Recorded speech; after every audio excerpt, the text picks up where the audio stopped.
नमस्कार, सुजय समाचार में आप सभी का स्वागत है। मैं हूं आपके साथ निशा शर्मा। खबरों की शुरुआत करें, लेकिन उससे पहले एक नजर डालते हैं इस वक्त की हेडलाइंस पर। राजस्थान में अब बंद नहीं होंगी लोकतंत्र सेनानियों की पेंशन। मुख्यमंत्री श्री वजरलाल शर्मा के नेतृत्व में पास हुआ बिल। मुख्यमंत्री श्री वजरलाल शर्मा ने प्रदेशवासियों को दी विश्व जल दिवस की शुभकामनाएं। बोले, हमारा परम कर्तव्य है जल संरक्षण। पीएम श्री योजना में चयन हेतु आवेदन प्रक्रिया हुई शुरू। 24 मार्च आवेदन करने की आखिरी तारीख। मुख्यमंत्री श्री वजरलाल शर्मा के नेतृत्व में किसान सम्मान निधि योजना के लाभार्थियों का हो रहा है रजिस्ट्रेशन। जयपुर ने किया टॉप। आइए अब खबरों पर विस्तार से बात करते हैं। राजस्थान में मुख्यमंत्री श्री वजरलाल शर्मा के नेतृत्व में लोकतंत्र सेनानियों के सम्मान और अधिकारों की दिशा में एक ऐतिहासिक निर्णय लिया गया है और हाल ही में विधानसभा में राजस्थान लोकतंत्र के सेनानियों का सम्मान विधेयक 2024 पारित किया गया, जिससे ये स्पष्ट हो गया कि अब लोकतंत्र सेनानियों की पेंशन किसी भी सूरत में बंद नहीं होगी। ये निर्णय न सिर्फ लोकतंत्र सेनानियों के त्याग और बलिदान को श्रद्धांजलि है, बल्कि मुख्यमंत्री श्री वजरलाल शर्मा जी की लोकतंत्र के प्रति अटूट निष्ठा और मूल्यों के प्रति समर्पण को दर्शाती है। आपातकाल की काली रात में लोकतंत्र की रक्षा के लिए जिन्होंने जेल की यातनाएं झेली, उनके योगदान को भुलाया नहीं जाएगा और इसीलिए श्री वजरलाल शर्मा की सरकार ने लोकतंत्र सेनानियों और उनके आश्रितों को प्रति माह 20,000 पेंशन और 4,000 चिकित्सा सहायता देने का प्रावधान किया है। आपको बता दें कि इसी के साथ ही उन्हें मुफ्त परिवहन सुविधा, राष्ट्रीय पर्वों पर आमंत्रण और जीवन भर सम्मान की गारंटी दी गई है। और इतना ही नहीं, जिन सेनानियों का निधन हो चुका है, उनके जीवन साथी को भी यह सम्मान राशि आजीवन प्रदान की जाएगी। मुख्यमंत्री श्री वजरलाल शर्मा ने प्रदेशवासियों को विश्व जल दिवस की शुभकामनाएं देते हुए इस अवसर पर जल संरक्षण के महत्व पर बल दिया है। उन्होंने कहा कि जल ही जीवन है और इसीलिए इसका समुचित उपयोग और संरक्षण हम सभी का एक परम कर्तव्य है। मुख्यमंत्री ने प्रदेशवासियों से आह्वान किया कि वे जल संरक्षण को अपने जीवन का अभिन्न अंग बनाएं और इसी के प्रति अपने दायित्व को समझें। जल स्रोतों के संरक्षण, जल प्रदूषण के निवारण और वर्षा जल संचयन की दिशा में सार्थक कदम उठाने की आवश्यकता है, ताकि आने वाली पीढ़ियां भी इस अमूल्य संसाधन का सही उपयोग कर सके। मुख्यमंत्री ने कहा कि ये हमारे जीवन के लिए बेहद जरूरी है कि हम जल का सही तरीके से इस्तेमाल करें और इसके संरक्षण के लिए भी सामूहिक प्रयास करें। जल संकट से निपटने के लिए हमें पानी के बचत उपायों को अपनाना होगा और जल संचयन की तकनीकों को लागू करना होगा। मुख्यमंत्री ने प्रदेशवासियों से एकजुट होकर जल को बचाने के संकल्प लेने की भी अपील की, ताकि हमारा प्रदेश और देश भविष्य में जल संकट से बच सके। आपको बता दें कि मुख्यमंत्री श्री वजरलाल शर्मा का ये संदेश जल संरक्षण के प्रति जागरूकता फैलाने और हर व्यक्ति को इसके महत्व का एहसास दिलाने में सहायक बड़ा महत्वपूर्ण साबित हो रहा है। पीएम श्री योजना के तहत चयन प्रक्रिया के 7वें चरण की आवेदन प्रक्रिया 21 मार्च से शुरू हो गई है। जी हां, इसमें आवेदन करने की आखिरी तारीख 24 मार्च है। पीएम श्री योजना का राजस्थान को ज्यादा से ज्यादा लाभ मिले, इसके लिए मुख्यमंत्री श्री वजरलाल शर्मा के नेतृत्व में राजस्थान सरकार पूरा प्रयास कर रही है और इस योजना के तहत देश भर में 14,500 से अधिक पीएम श्री विद्यालयों की स्थापना का भी लक्ष्य रखा गया है, जो विद्यार्थियों को उच्च गुणवत्तापूर्ण शिक्षा उपलब्ध कराएंगे। राजस्थान में वर्तमान में 639 पीएम श्री विद्यालय संचालित हो रहे हैं और मुख्यमंत्री श्री वजरलाल शर्मा के नेतृत्व में राज्य शिक्षा के क्षेत्र में नई ऊंचाइयों की ओर भी अग्रसर हो रहा है। राज्य परियोजना निदेशक एवं आयुक्त राजस्थान स्कूल शिक्षा परिषद श्रीमती अनुपमा जोरवाल ने बताया कि 25 मार्च तक जिला स्तर पर सत्यापन प्रक्रिया पूरी की जाएगी, जबकि राज्य स्तर पर सत्यापन और अनुमोदन की अंतिम तिथि 28 मार्च निर्धारित की गई और इसी के बाद 1 अप्रैल तक भारत सरकार द्वारा अंतिम चयन प्रक्रिया भी की जाएगी। आपको बताएं कि राज्य में 5,221 बेंच मार्क स्कूल इस चरण में आवेदन करने के पात्र हैं और इन विद्यालयों की अंतिम सूची भारत सरकार के शिक्षा मंत्रालय द्वारा जारी की जाएगी। मुख्यमंत्री श्री वजरलाल शर्मा के नेतृत्व में राजस्थान में किसान रजिस्ट्री शिविरों का सफल आयोजन किया जा रहा है, जो प्रदेश के किसानों के लिए एक बड़ी सौगात साबित हो रहा है। जयपुर जिले में इन शिविरों के माध्यम से अब तक 2,76,091 किसानों का रजिस्ट्रेशन किया जा चुका है और 2,76,000 किसानों को 11 अंकों की विशिष्ट किसान आईडी भी दी जा चुकी है। और इसी के बाद जयपुर प्रदेश में सबसे ज्यादा किसान आईडी जारी करने वाला जिला भी बन गया है। जी हाँ, मुख्यमंत्री श्री भजनलाल शर्मा का ये कदम प्रदेश के किसानों को डिजिटल रूप से सशक्त बनाने और उन्हें सरकारी योजना का सही तरीके से लाभ दिलाने की दिशा में महत्वपूर्ण साबित हो रहा है। इन शिविरों के आयोजन में जिला कलेक्टर डॉक्टर जितेंद्र कुमार सोनी और अतिरिक्त जिला कलेक्टर श्री देवेंद्र कुमार जैन भी सक्रिय रूप से जुटे हुए हैं। इस अभियान के तहत किसानों को न केवल प्रधानमंत्री किसान सम्मान निधि और मुख्यमंत्री किसान सम्मान निधि योजना का लाभ मिलेगा, बल्कि उन्हें कृषि क्रेडिट कार्ड, मंगला पशु बीमा जैसी योजनाओं का भी लाभ दिया जा रहा है। मुख्यमंत्री श्री भजनलाल शर्मा के निर्देश पर एग्रीस्टेक परियोजना के तहत किसानों के लिए एक विशिष्ट पहचान भी बनाई जा रही है, जिससे किसानों का सरकारी योजनाओं तक पहुंचना आसान हो सके, उन्हें बिना किसी अतिरिक्त दस्तावेज के लाभ भी मिल सकेगा। और इस प्रक्रिया में किसानों को आधार कार्ड, जमाबंदी और मोबाइल नंबर के माध्यम से रजिस्ट्रेशन कराना होगा। इस पहल के जरिए सरकार किसान क्रेडिट कार्ड, फसलों के बीमा और न्यूनतम समर्थन मूल्य जैसी योजनाओं को प्रभावी तरीके से लागू करने की कोशिश कर रही है, जिससे किसानों को बेहतर बाजार मूल्य मिल सके।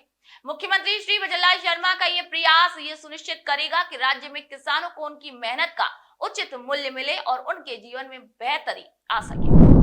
मुख्यमंत्री श्री भजनलाल शर्मा के नेतृत्व में इस बार राजस्थान दिवस और गणगौर त्योहार को भव्यता से मनाया जाएगा। जी हां, भजनलाल सरकार में उप मुख्यमंत्री की अध्यक्षता में शुक्रवार को पर्यटन भवन में पर्यटन शासन सचिव रवि जैन की उपस्थिति में सामान्य समीक्षा बैठक की गई, जिसमें राजस्थान दिवस और गणगौर को भव्यता से मनाने का निर्णय लिया गया। इस बैठक में अधिकारियों को सभी तरीके की तैयारी मुस्तैदी से करने के निर्देश दिए गए और इसी के लिए पर्यटन विभाग को एक ऑनलाइन ऐप भी तैयार करने को कहा गया है। आपको बता दें कि इस ऐप के माध्यम से राजस्थान के हर कोने में आने वाले पर्यटकों को बेहतर सुविधा मिल सकेगी। इसके अतिरिक्त श्री भजनलाल शर्मा के नेतृत्व में गोविंद देव जी मंदिर के जीर्णोद्वार और श्रद्धालुओं के लिए आधारभूत सुविधाओं के विकास पर भी विशेष ध्यान दिया जा रहा है। मुख्यमंत्री श्री भजनलाल शर्मा के निर्देशन में राजस्थान के सभी जिलों में जन सुनवाई का लगातार आयोजन किया जा रहा है और इसी कड़ी में बाड़मेर जिला कलेक्टर श्रीमती टीना डाबी की अध्यक्षता में अटल सेवा केंद्र में जिला स्तरीय जन सुनवाई का आयोजन किया गया।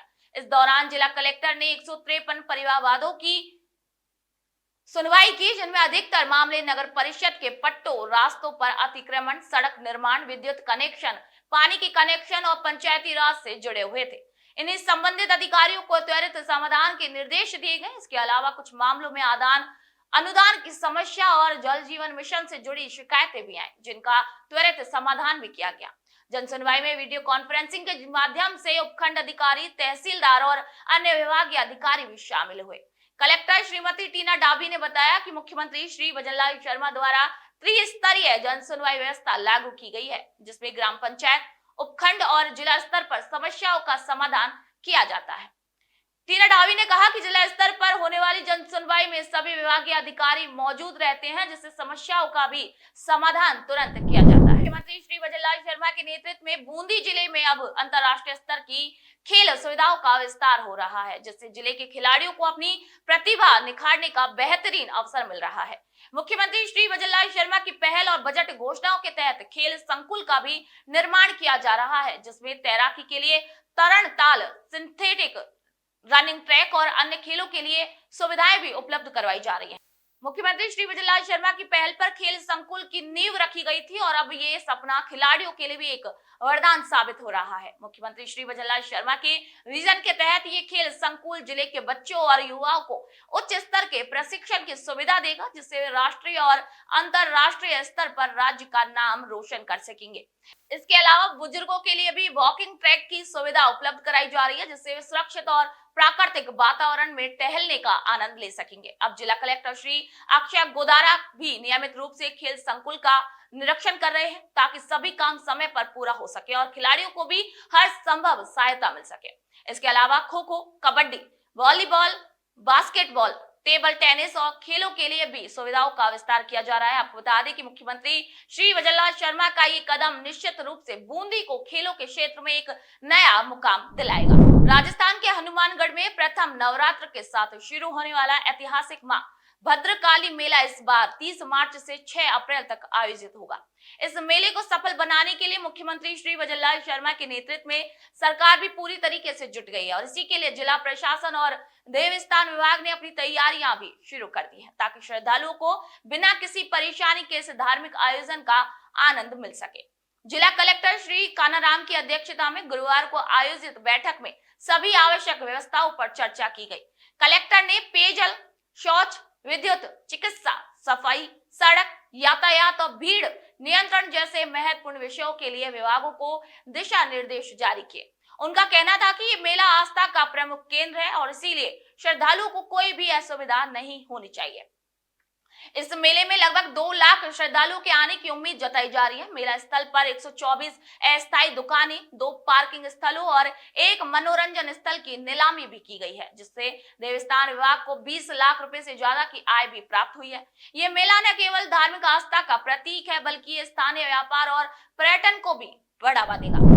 मुख्यमंत्री श्री भजनलाल शर्मा ने हाल ही में झुंझुनू जिले के मलसीसर को नगर पालिका बनाने की घोषणा की है, जिससे क्षेत्रवासियों में खुशी का माहौल है और वो मुख्यमंत्री श्री भजनलाल शर्मा का आभार जता रहे हैं। दरअसल लंबे समय से मलसीसर को नगर पालिका का दर्जा देने की मांग उठाई जा रही थी और अब मुख्यमंत्री श्री भजनलाल शर्मा ने इस मांग को पूरा कर दिया है। मलसीसर को नगर पालिका का दर्जा न केवल उसकी पहचान को नया आयाम देगा बल्कि इसे स्मार्ट सिटी की तर्ज पर भी विकसित करेगा।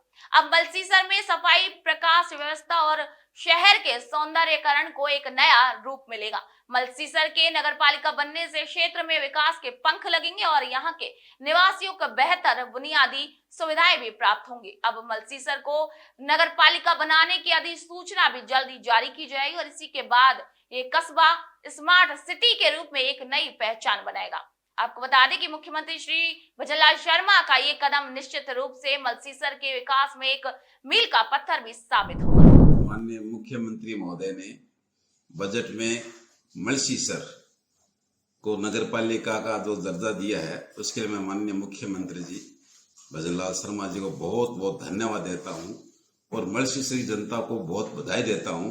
मलसीसर की जनता काफी समय से नगर पालिका का दर्जा दिलाने की मांग कर रही थी और भजनलाल जी ने जो ये सौगात दी है इसके लिए भजनलाल जी सरकार का बहुत बहुत शुक्रिया अदा करता हूँ।